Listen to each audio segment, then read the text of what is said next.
Couple of sources reporting that LSU's running back coach Tommie Robinson's leaving the staff for the same position at Texas A&M under Jimbo Fisher. Robinson, who also served as LSU's recruiting coordinator, will be replaced at the running back position by former LSU star Kevin Faulk.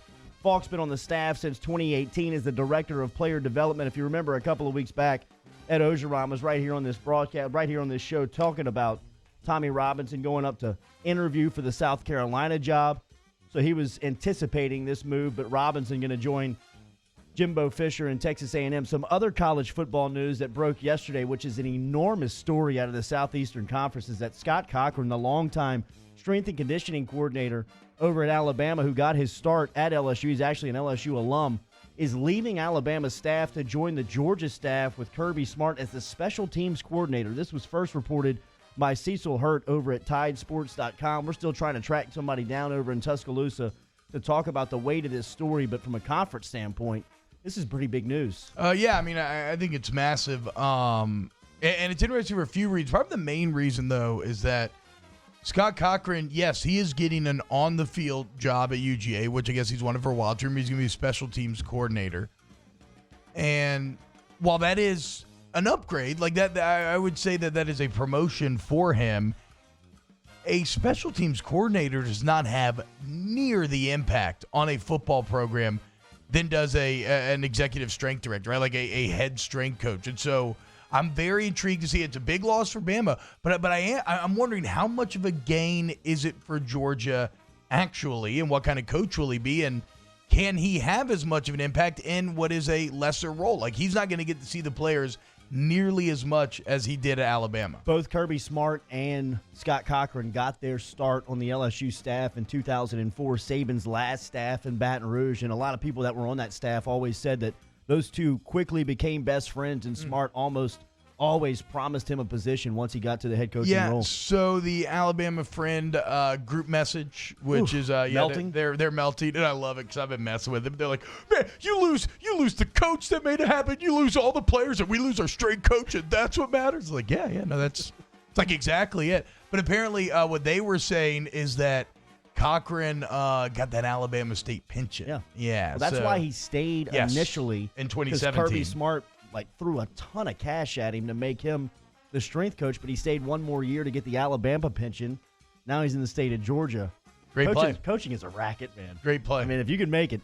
LSU Baseball, the Tigers are back at Alex Box Stadium this Wednesday to take on Louisiana Tech. They will play this weekend in Houston at Minute Maid Park in the Shriners Hospitals for Children's College Classic, marking LSU's third appearance in the event and first since 2017. Others in the field this weekend include Baylor, Oklahoma, and Texas. LSU will face those three teams in the big league ballpark coming up Friday, Saturday, and Sunday. LSU basketball heads to Florida to take on the Gators this Wednesday, followed by a home matchup with Texas A&M Saturday morning at 11 a.m.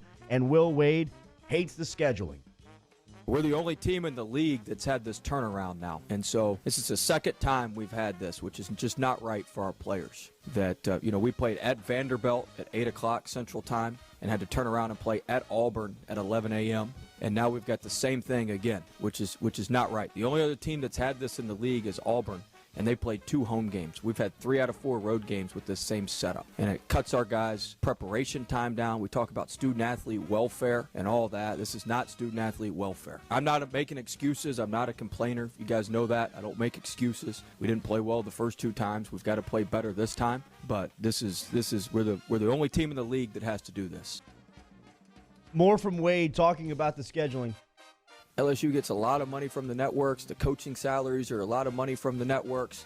Our players have nice stuff because of the networks. I totally got that. But there's stuff we can control that we don't control. Or we just say forget about student athlete welfare for everybody else. LSU, you go figure it out yourself. So I mean, there's stuff that we can control that we don't control very well. Tell him, Willie, look, we stand with Will Wade. Screw the SEC. They are constantly trying to cheat LSU. I agree. Donaldsonville Glass and Body brings you OTB Daily here. Remember, online, dgbauto.com. If you need collision repair, you got into an accident this holiday weekend, remember over at Donaldsonville Glass and Body, they offer free 24-hour towing. They're online at dgbauto.com and located at 415 Division Street in Dawsonville, where they've been since 1977. If you pull up, tell them you heard it here on OTB, they'll take $100 off that insurance deductible. The New Orleans Pelicans tonight head to Los Angeles to take on Anthony Davis, LeBron James, and the Los Angeles Lakers. It'll be the first matchup between Zion and LeBron. Tip-off is set for 9 p.m. A national television audience will be tuned in on TNT. Oh, yeah, you can feel it, man. NBA playoffs right around the corner. A preview of what will be your 8 versus 1 seed. Look, the Pellies are hot right now. What a statement to the Grizzlies, to the Lakers, to the Western Conference. If they can go on the road and beat LA tonight, it'd be fantastic. Across the street, the New Orleans Saints have promoted assistant linebackers coach Michael Hodges to the coach to replace new Cowboys defensive coordinator Mike Nolan. Hodges joined the Saints staff as a defensive assistant back in 2017. Before that, he coached at Sean Payton's alma mater, Eastern Illinois. He also played at Dennis Allen's alma mater of Texas A&M. Those are your headlines here on this Fat Tuesday edition of Off the Bench.